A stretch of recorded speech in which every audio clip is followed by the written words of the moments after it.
to energy flows through the Strait of Hormuz, which handles about a fifth of global LNG trade. Qatar, which is one of the world's largest natural gas producers, suspended production earlier this week after Iranian drones hit key energy facilities. For more, I'm joined by Vandana, founder and chief executive of Vanda Insights. Vandana, great to get your thoughts on this today. Where's your focus then when we're talking about natural gas and what's happening?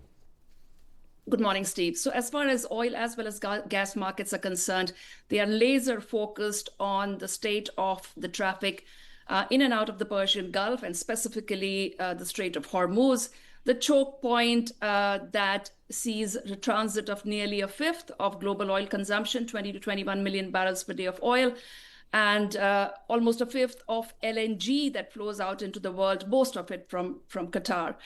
As of now, that traffic remains at a near standstill, which means essentially the global markets are being deprived of a fifth of their oil and gas supply.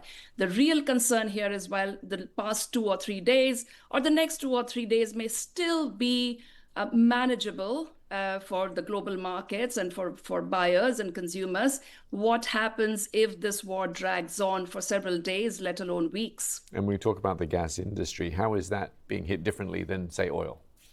Oh, absolutely. Gas prices have rocketed far more than crude.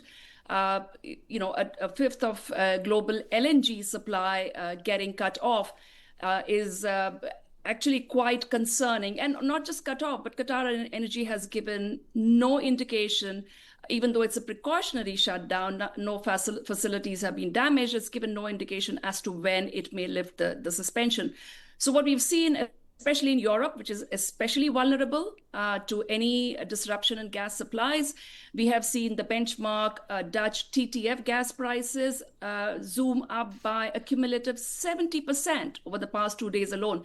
Now, that compares with about 12% cumulative jump over the same time period for crude. So much more turmoil and worries in the gas markets. And what concerns you most going forward? So we have seen overnight Trump give out some assurances that seem to be intended to ensure that traffic through the Strait of Hormuz resumes to normalcy as soon as possible.